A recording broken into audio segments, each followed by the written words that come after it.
Today's market call is presented by CME Group, where risk meets opportunity, and FactSet, financial data and analytics powered by tomorrow.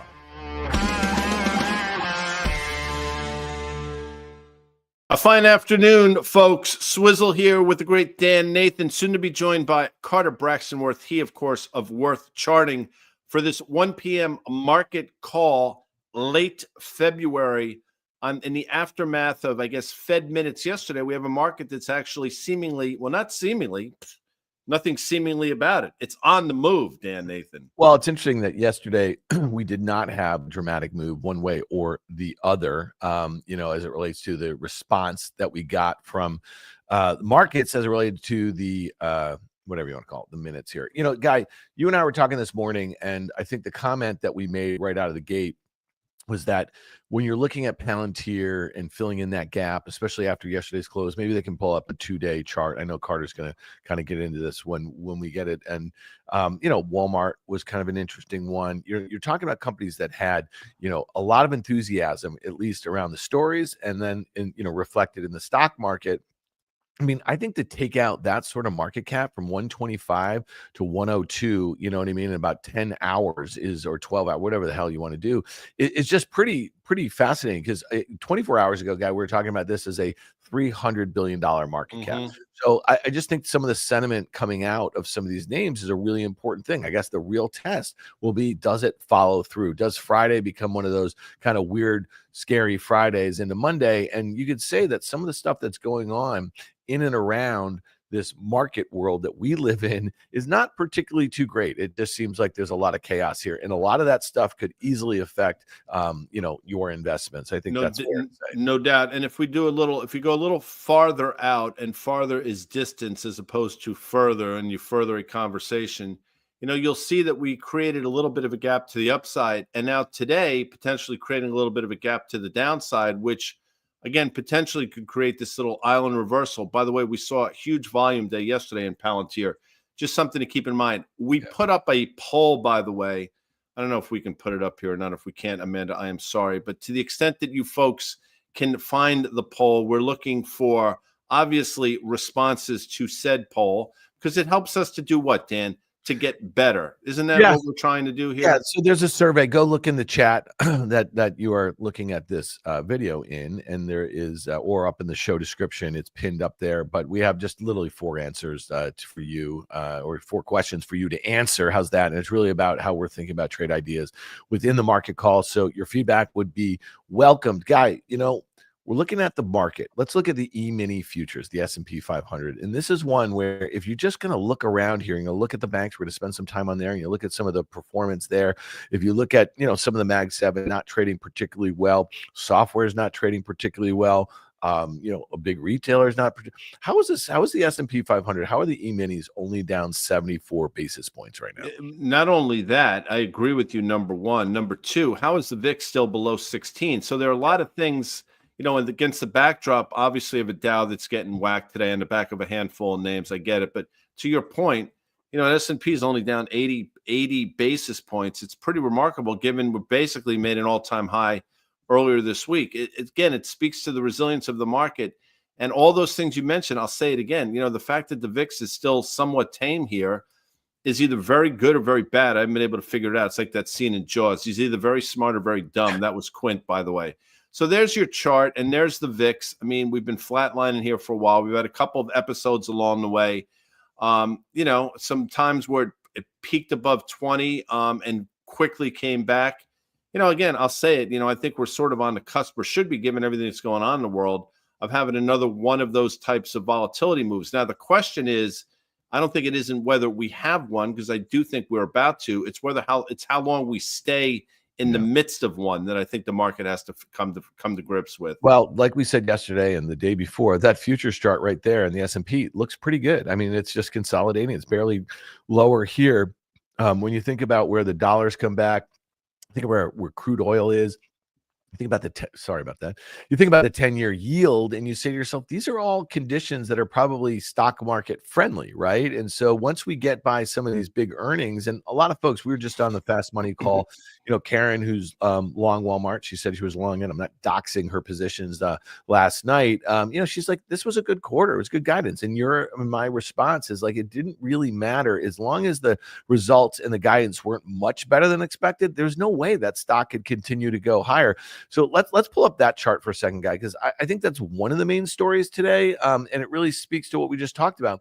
Sentiment. You look at that and you say, well, that's a really nice looking uptrend that it's been in since that gap back in the summer. And here we are. We're almost towards the lower end of that band. You and I yesterday, when we detailed that options trade, a put spread, we were looking at that breakout level from about a month ago or so. It was about 96 and a quarter. Well, here we are. It's about 97 and a quarter. Mm-hmm. We addressed it yesterday. It's interesting. The quarter was fine. I mean, we both of us said we didn't think there was anything wrong with the quarter. What we talked about, and I think correctly, was the fact that given the run the stock has had and given the valuation that it traded up to, that was going to be problematic. And one of the things that I said yesterday was to watch inventories, and inventories are up 2.7% year over year, which doesn't sound like a big deal, but that's against 4% sales growth year over year, which again doesn't sound like a big deal. But that's in stark contrast to what we saw last quarter. And I think the market, to a certain extent, it's taking its cues from that. Again, it's not an indictment at all. What we tried to do was sort of handicap what we thought could happen, and at least this one we got right. Without further ado, that's a French word. Should we do it, Dan? Yeah, Carter Braxton Worth of Worth Charting. We only have a few minutes. There he is. We only have a few minutes. So, Carter, we wanted to get your take really, really quickly on the internals of this market. We just showed that S&P futures chart. We talked about what's going on in the banks. We're going to spend some more time on that after you depart. But when you see a day like this with some really important stocks trading the way that they are, on good volume, and then you see the indexes not really kind of responding, what does that make you think? Yeah, I mean, overall, to your point, and as depicted in the chart, it's a very benign moment for the general equity market as measured by the S&P 500 or the futures for that index. And you can see it here. We're doing nothing. And yet remarkable turmoil, both to the up and downside, as is always the case associated with earnings. So a lot of stocks, there used to be something called the late open when specialists ran the floor, and so a stock wouldn't, because the orders were mismatched. And so in the case of Walmart, it would open it not at 9:30, not at 9:34, 9:37. It would take them 6, 7, 8 minutes, and then all of a sudden they'd print it down 7, 8%. To get the overwhelming number of sellers match up with who would step in at what price. Now the computers do it instantaneously. But we always have had gaps in earnings. It's gone back for 100 years, and that is the case because why? Analysts cannot predict earnings. No one can. It's a fool's errand. All true. What I was going to say was, and I want to be respectful of your time, as Jim Cramer says, there's always a bull market somewhere, and for the last week or so, that bull market has manifested itself in these Chinese stocks, and those are the charts that you brought with you today. Yeah. And obviously that's a flavor of the day, right? A flavor of the week. So let's look at a couple of those things and maybe put this in context. So I wanted to start with this to make the point that, of course, the other two things are ETFs, and they are meant to track or closely track in some way the underlying Hang Seng index. So KWEB is more technology, FXI is more overall. Obviously in FXI, you have a currency consideration because it's in dollars. So I thought first just to establish, and this is known, but here it is in black and white or green, pink, and blue, the beta, i.e. the correlation is very high. So let's study the underlying index because that's what really is important, even though you can trade the other two. So 3 Hang Seng charts. Here is the chart with no judgments or conclusions. Let's put some lines on. And so what you see here in the second iteration, and we can flash those for fun, is that obviously they're very precise tops and bottoms. And what's happened, of course, is that this thing has done nothing for the better part of 3 years, but has been a great opportunity to either hang oneself and lose over and over and over, or trade like a champ and make a fortune. And the question is here and now. The final chart, we're at a difficult level. And so my own hunch is that we back and fill and we flag and we consolidate, that being extra bullish here is not the right move, just as it was overdone at other points both underdone or overdone. So if one has a good gain here, I would either sell calls or trim. And for entering with new money, I would enter on a dip, but not here. Yeah. So Carter, that was a big theme, in September, like you just kind of detailed with the Hang Seng. You saw this kind of parabolic move. It was based on stimulus. It was based on, David Tepper of Appaloosa making a big call on CNBC. And then you saw most of that move come back, right? And so let's pull up the KWEB for a second here, because we know that this is the ETF that tracks the internet sector over there. And a large component is the Alibaba. Alibaba reported yesterday results before the opening. The stock gapped. Here we are, like if you look at this, it's kind of dragged the KWEB up, but KWEB has not made a matched high. Let's pull up the Alibaba. Right, where Baba has made the new high, right? So the real measure is that's the point of looking at the underlying. Baba's above that prior high. The KWEB is below. The underlying, the main thing, is at the high. Yeah. And let me ask you this, though, like you just said with the Hang Seng, maybe on a pullback, you buy this thing. Would that kind of 15 level, which was this a September, October high that it just blew from, is that a check back there, as you like to say, would that be a level that you might start picking at, especially if you like the fundamentals, you like the theme of China? Yeah, I think that's right. As a matter of technique, and even a little higher, perhaps sort of 118, 19, 120, that would be at least initial tickets. Now, many would make the case, and let's do this here, pull this back to a 5-year chart. And many would make the case, you're going to fool around with a couple pennies here or there when this thing's going to 250 and you're going to miss it. So there's that case too, right? One could say, hey, look, you're either in for a penny or in for a pound. So if one has a long-term view, the presumption is higher. As a trader, right, something in shorter term, one has to assume that this is a bit overdone day to day, and looking for that sort of dip that Dan, you're referring to is good technique. Most importantly, this guy was totally missing. Is that right? And they just drummed him up. They pulled him out of the out of the cave or something, and they let him come out, or what happened? That guy being, of course, Jack Ma. Yeah, he sort of made this miraculous reappearance, and we actually were talking about that as well, Dan, on the Fast Money Call. And quickly, I will say that I'm totally in accord with Carter here on this one. And this is, again, one of the few names that I've gotten right has been Alibaba. And we said earlier, a few weeks ago, that we thought we'd get up to 118. A close above 118 gets us to 140. We saw 140 today, obviously, and now that prior resistance becomes support. So, I think a natural pullback to 118 probably makes sense. But to Carter's point, if you think this is just the beginning of something, don't get cute.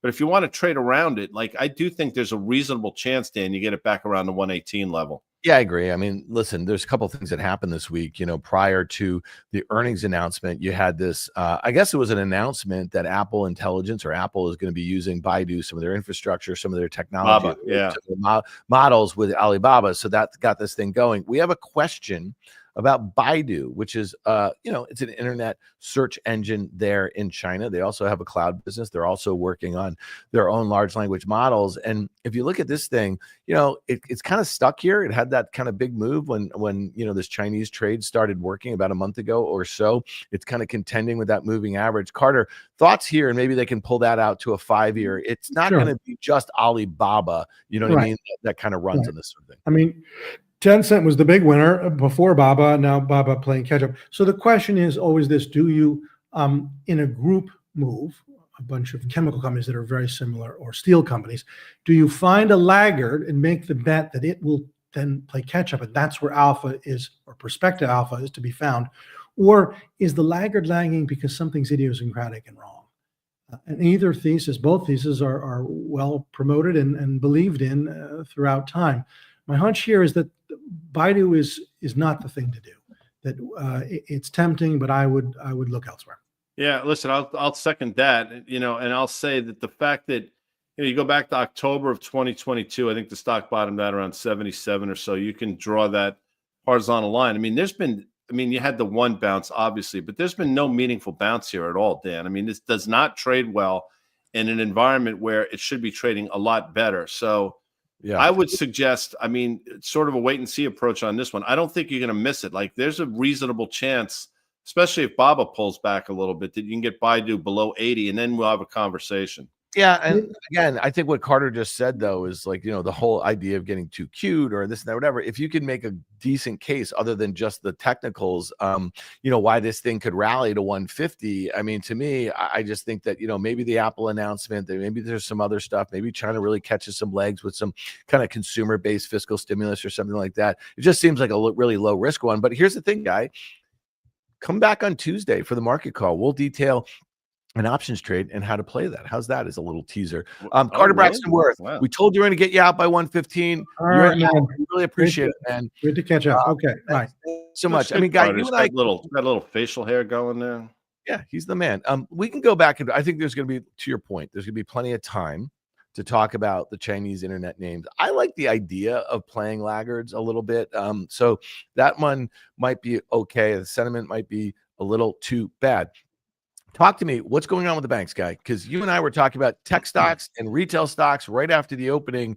And, I was looking at some of these banks. Maybe Amanda can pull up a JP Morgan day chart for a second here.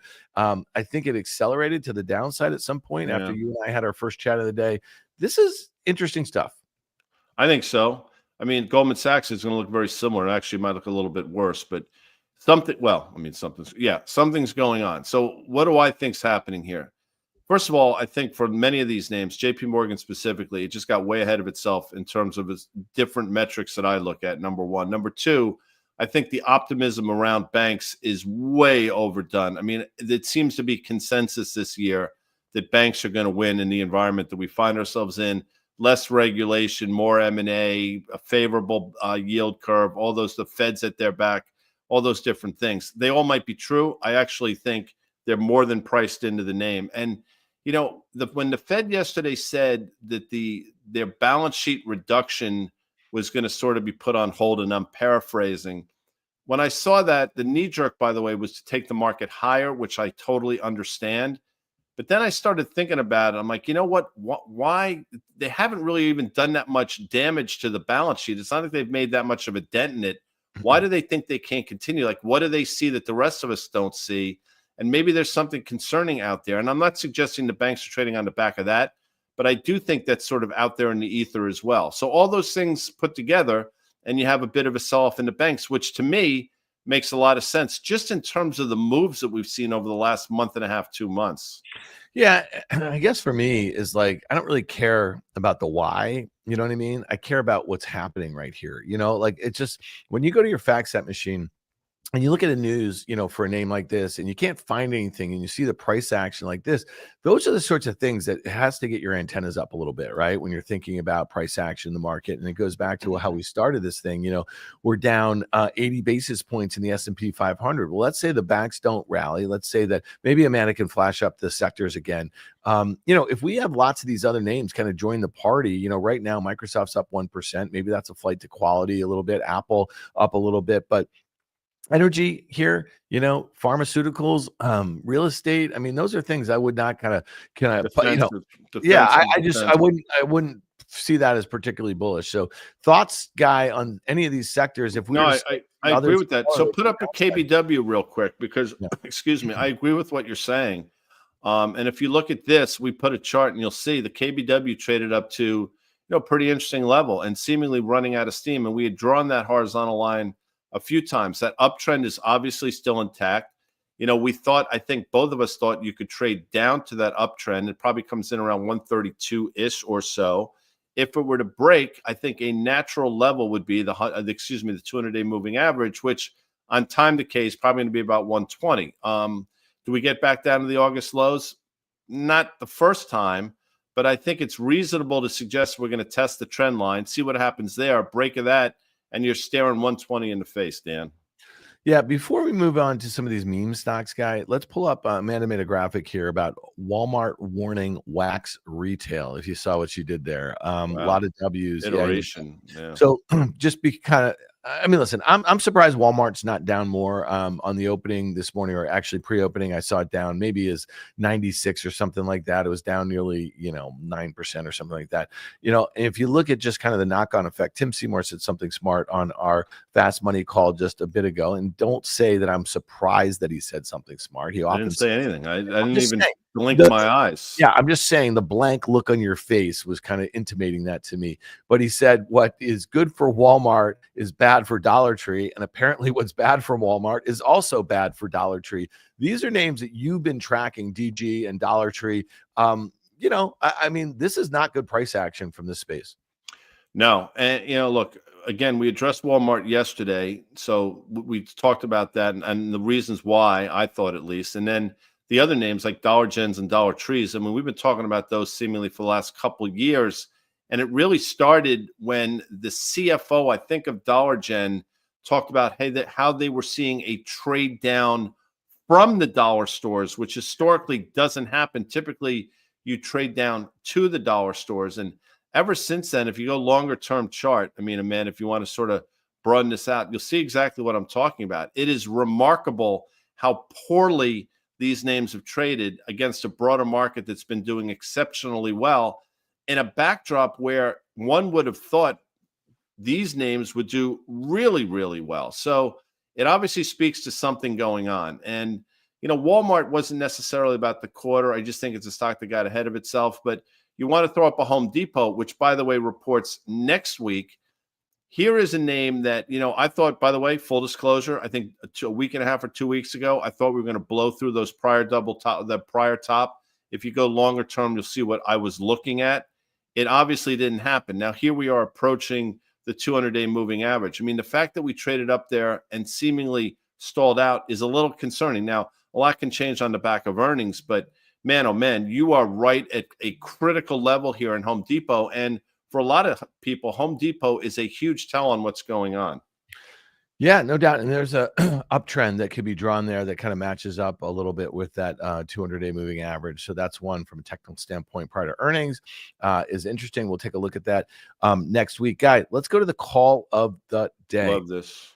This is in Palantir, and this is a really interesting one. I don't know who Loop Capital is. I'm sure. I don't know this Loop Capital. I don't know what he does. I don't know how he makes a living.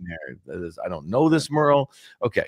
So this is on Palantir. Maybe they can move it out so you can see the last 2 days of price action over there on the chart because I think it's kind of an interesting setup. So you had that earnings report last week. The stock went absolutely ballistic right after the report. I think you and I and almost everybody was just shocked by that. I think that there were shorts covering and there was people who are excited about it, adding to it.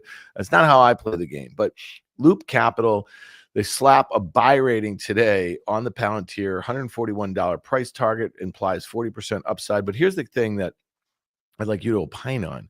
While we usually don't recommend paying 44 times sales for software companies, we believe Palantir has all the hallmarks, i.e. massive market, category leader, strong execution of becoming a game-changing software stock along the same lines as Adobe and digital marketing and Salesforce in the cloud. Okay, I mean, all that makes sense except for the fact that you're paying 44 times sales. Well, you actually paid more than that if you really want to get down to brass tacks. So, I mean, I think they're being sort of generous at 44. It's probably north of 50, but I understand what they're saying.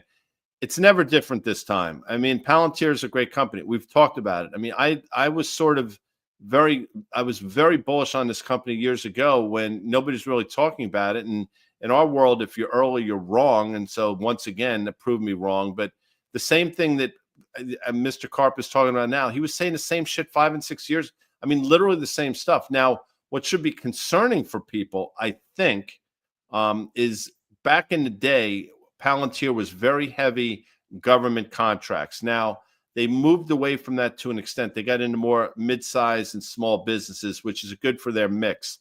However, they're still somewhat reliant upon government contracts. If, in fact, there's this push to reduce the size of the government and to examine all these things, Palantir doesn't win to that. They might not lose, but they don't win. So you got to take that in consideration as well. So, I thought it was ridiculous $25 ago. I still think it's ridiculous here despite the move lower. I think you're going to get this stock lower than we're seeing it now. I think it's a great company that just got itself very expensive very quickly. Yeah, I mean, there's two headlines, right? So Alex Karp, the CEO of the company, and I'd be doing it hand over fist. He put in place like a $1.2 billion stock sale program. It doesn't mean all at the same time. The thing on the government cutbacks and the Pentagon guy, I couldn't think of a dumber headline that would hit this stock. And I mean that seriously. If you think of what the Pentagon budget is, right? It's like $1 trillion. If you think about what the sort of spend is for companies or technology like this, it's hundreds of billions of dollars, right? And if you think about already being approved within the Pentagon to sell your services to, this is a company that, we've talked about it. Last year had $2.9 billion in sales. This year is going to have, consensus is for 3.7. There's not much to cut off of this. You know what I mean? Like, if anything, it has the likelihood to grow pretty dramatically. And next year, it's supposed to be, 27% growth, basically 30% revenue growth for the next few years or so. I mean, that seems like it could be conservative, especially off of a low base. The problem is the valuation. I mean, paying 45, 50 times or whatever. Yeah, right now, on a multiple to sales guy, it's 65 times. On next year, it's 51 times. Yeah. I mean, which is probably, it should be 6. Yeah. So what is that? 11x where it should be trading? Yeah. I mean, now you'll say, okay, you can't just do that because they're going to grow revenue. Okay, that's fine. Tell me where revenue is going to be. Is it going to be 15? Okay. You want to put a 10 multiple on 15. It's $150 billion. My point is, no, you can play the math game all you want. And I'm not saying you're doing this. It's expensive. No doubt. Let's look at some of these other names that I think are down. I don't want to say in sympathy, but again, this goes back to what we were just saying about banks. It goes back to what we were just saying about retailers. So here's a few names other than Palantir 3 that have been really hot stocks year to date. These were stocks that were also huge darlings during COVID. They got killed. At least Carvana and Affirm, people were questioning their business models when they're down 80% from their 21 highs. Look at the price action today. Now let's pull up AppLovin. Okay, this is a company that I think had nearly a $200 billion market cap company. This is a company that most people, unless you are an active trader, had probably never heard about until, let's say, mid last year, right? So look at this one filling in the gap. I think there's a short report out on this one, but again, look where this stock was a year ago. You know what I mean? Look where it just was, and it was probably, where was it a year ago? Is that like maybe 50, 60 bucks or something like that? So it was up, to 500. You can do the math on that 1,000%. So, again, another one that doesn't make any sense on valuation, but look at this price action. I mean, this stock could overshoot to the downside and get to $300 and it wouldn't be a thing, guy. Lower than that, if you really want to get down to it, because there's still a huge gap back from the fall of last year. So, yeah, people say, how can that happen? Well, I mean, we've seen it over the last year and a half with other names, like Snowflake, for example. I mean, if you want to go back and look, if Amanda wants to pull up a Snowflake chart, and you'll see what we're talking about. I mean, this is a name that everybody collectively loved. And look at the round trip this sucker did longer term, and you'll see exactly what I'm talking about. So to think it can't happen in a name like AppLovin, I think you're just not paying attention. And even go longer term than that, you'll see. I mean, this was everybody's darling, and it gave the entire thing back. Watch. Yeah, go 5. This was a late 2020 IPO, and it was a darling. Great CEO who's already been successful at this sort of thing. It was left for dead until I think you called it a bearish to bullish reversal here, guys. So again, this one is not particularly interesting to me at the moment. No, I'm not saying now, but I'm just saying in terms of. No, I just meant like interesting as a buy or so. You know what I mean? Like, well, that's all I meant. Like, it just goes to show you how these things can completely round trip. Yeah, no doubt. There's a question about Tesla, guy, and I know this is we know that I like questions about Tesla. Tesla back to 140 question mark. April 2024 low. Absolutely no material reason for post-election rally. All right, so we've addressed the post-election rally, and it was divorced of fundamentals. But by the same token, you got to give Elon a little credit because he spent $250 million to get a guy elected to the presidency, and then he gained hundreds of billions of dollars in market cap in Tesla. All the valuation. You saw Twitter, the headline today, guy, is that they're looking to sell stock. You ready for this? At $44 billion, the exact number that he paid in mid-2022 for the company. The stock, I guess, was marked down by some of its biggest shareholders, down 75% or some point at last year. So think about SpaceX, another one. I think they're selling stock at higher levels. So to me and you, we look at, if you want to draw a horizontal line from that summer low, or excuse me, the summer high, and you want to attach it basically 280. That's it. 275, whatever the hell it is. That's your level there. Yeah. And the other thing I'll just say is, like, again, having nothing to do particularly with Elon, but if he's going to be on the president's hip every single place, that Trump goes, that just can't, if you're a shareholder of these companies, and obviously the other ones are private, that just can't make you happy, right? You already have the proximity. Get back to work. You know what I mean? Like the Doge thing, maybe it's successful, maybe it's not. I'm sure he's got a lot of brilliant people there, but focus on your companies, or I think it's going to take its toll. Does that make sense to you, guy? Makes perfect sense to me. I mean, you can't be all places at all times. And clearly right now, where he is with the president at all times, which by definition means, he can't be focused on the many businesses that he's running. And, again, if this is just, I understand it's not just an auto company, but, the auto part of this business has been struggling. I mean, that last quarter was not good. The run that we saw was all back on the election. I mean, the whole thing, that whole move from basically the level we just said, 280, to the all-time high that we recently saw is all predicated on his proximity with the administration and the hope that somehow Tesla was going to be a beneficiary of it. That remains to be seen, by the way. And there are a lot of sort of cross currents that suggest maybe not so fast.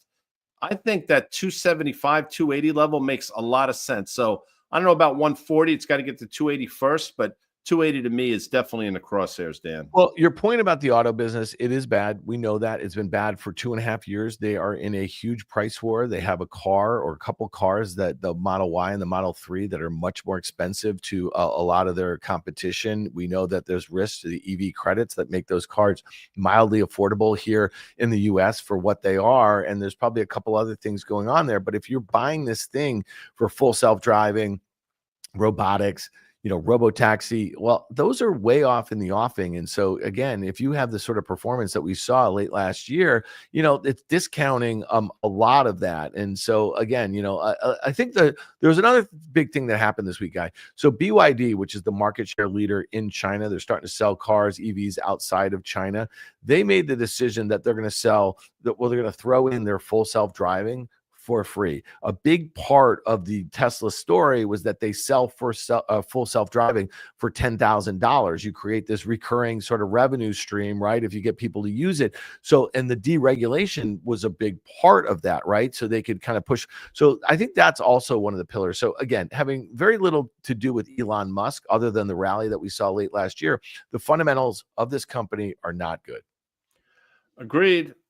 So I think, I don't know if the 140 puts are going to work. I mean, that's aggressive. I dig your style, as they say, but, that 280 level makes a lot of sense, especially, if we're on the verge of a market self, which again, I mean, today, for all I know, the market rallies back late and we're not even having a conversation, but there are a lot of reasons out there that we've outlined over and over again to be concerned. Did you just quote the Big Lebowski? I like your style. That's something, Sam Elliott's character. He doesn't have a name. Sam Elliott is fantastic, by the way. Sam Elliott, man, you might recall him in the movie Mask with Cher. Of course, he played Gar, I believe was his name. Boyfriend of Cher. His name was Gar, which is a badass name. I mean, can you imagine going through life with the name Gar? Dude, there's like 10 Westerns that he was awesome in. Like, and you go to Mask, like, give me a break. I mean, he was also in this. He was in Wyatt Earp. Oh yeah, 1883. Sure. 1883. He was a bit of a badass there. He's a badass. I mean, he's a badass all the time. Yeah. He's an old son of a bitch. I just want to. He does these dopey commercials with Gronkowski, who's a moron. I mean, he really is just a dope. Hey, listen, everybody's got to get paid. His kids need braces too, guy. Yeah, I don't think he has kids. Maybe he does have kids. I don't know. He was also the brother with your boy Bradley Cooper in what was the movie? Star is Born or something like that. Did you remember that? Star is Born. I didn't see that. Apparently, it's a bit of a tearjerker. A bit. I cry. I cry at I cry in The Godfather. Which scene? Bunch of scenes. What are you talking about? I mean, Sonny. Like Vito almost gets whacked. Sonny gets whacked. That upsets me. Really? When Tessio says, "Can you get me off the hook, Tom, for old time's sake?" That tugs at my heartstrings a little bit. Like, to me, there's just no leeway there. Tom. No, listen. I get it. There's no. But he was like, for old time. For old time's sake. Yeah.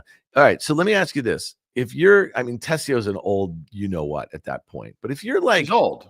if you're like Tessio, you're standing, you got a couple guys there, they got pieces on you, you know what I mean? Nah, you go out like a man. You don't fight. I mean, come on. Why? Shit, what are you gonna? I mean, honestly, you're Really? gonna start doing this? Like, yeah, let me run away. No, it does. Please don't embarrass yourself. Like, you're gonna get whacked. You ask if you can get off the hook. They say no. Get in the fucking car, and that's the end of it. I mean, don't try to. I mean, seriously, because then it's embarrassing. Then you're embarrassing yourself. All right, do us a favor. Ask Bill if I'm right. Does Bill hear me right now? Because he knows I'm right. He doesn't hear you. He doesn't hear you. In the description of the show, Amanda has pinned this survey. It's about the trade ideas that we do on the show. If you like them, if you want them more educational, if you want them more often, how often you watch the show, it'll take you literally 25 seconds. So get in there, do that. The description, that's where it is. It's pinned in the chat. Go do it. Do us a solid. We're trying to get some data here to better inform us on the decisions that we make on the program. Guy Adami, we had Carter Braxton Worth of We're Charting on the K-Web and the Hang Seng, and we did a little Alibaba, the BHR Tube. I'm sure we're going to be talking that tonight on Fast Money. What else we got? Anything else? No, I guess my point is, again, this is sort of life lesson. If you know the end is near, don't fight it. I mean, just don't be that person because you're going to embarrass yourself. It's like the scene in that movie Almost Famous when they're all going down in the plane. Don't start crying. It's just like, you know what? Because no, they weren't not crying. They were just they were. Let's stop. No, I mean, can I tell you something? I was in a similar situation. I've told you the story. I was on one of these planes. It was not my plane, and the pilot came and said the seal to the door is basically failing. We have to make an emergency landing. Now I'm like, what are you going to do? You're either going to go down and crash or you're not. I mean, you sitting there moaning about it ain't going to change it. So don't effing moan. I think it's the way we're built. It's the no, way I'm not built that way. I'm just not built that way. You know this. You've never been in a plane crash, so what do you know? No. You know? Bill just laughed at that, by the way. Bill was just like, you know what? My point is, I could have been, and I sat there because when the end is when if there's an inevitability, it's like, what are you going to fight? You were dogging it. You were like, if Tessio runs away, you know how embarrassing that would have been. I mean, the respect, you lose all respect. What do you think? All right, what do you think John Wick would have done? I mean, like my point is, if you got any, don't compare John Wick. Seriously. Hold on a second. If you're talking about John Wick and The Godfather, and you're using it in the same. No, what I'm saying is, if John Wick has three guns really close to trained on him, you know what I mean? Because someone's going to take him and kill him. He's making some moves, man. He's like doing some. You understand though, John Wick? That's like Fugazi, like, what are those superhero movies? Like, that's in reality, that shit don't happen. All right. What about the dude in Taken who has a certain set of skills? He'd do the same thing. Wait for an opportunity. That's what's his name? I like him. Liam Neeson, who goes to all the Ranger games, by the way. Yeah, he does. He's always a he's like your age. He's like 70 years old.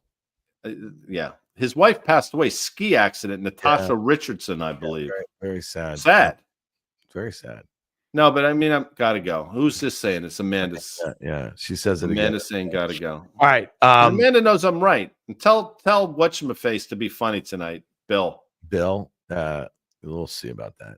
Bill, be funny tonight. All right, everybody. We thank Carter Braxton Worth, Guy Adami, Dan Nathan. We'll be on CNBC's Fast Money tonight. We have a great episode of the Risk Reversal podcast that's in the stores right now. I sat down with a friend of mine named Imran Khan. He runs Pro-M Asset Management, a long-short hedge fund. He's had tremendous success managing that hedge fund. He's the former COO of Snap. That's the Snapchat guy. And we had a great conversation about big tech, a little macro. And then also I sat down with David Zervos. That's going to drop tomorrow morning in the podcast store. He is the chief market strategist over at Jefferies. And I think you guys are going to enjoy that. So go over. Great facial hair too. Amazing facial hair and a man bun. Pardon me? A man bun. He's got long hair and it's I can't do that because we got nothing to bun. I might try to grow it out and see what I can do as far as a man bun. Why don't you guys have a view? Why don't you kind of put that in the chat? Let them fill out our survey first, and then we'll do your hair survey. All right, peeps. We'll see you in the app store tomorrow, the podcast store. Go download it, share it, rate it, review it. That's how people find the show. We appreciate you being here on the Market Call. We'll see you back here on Monday.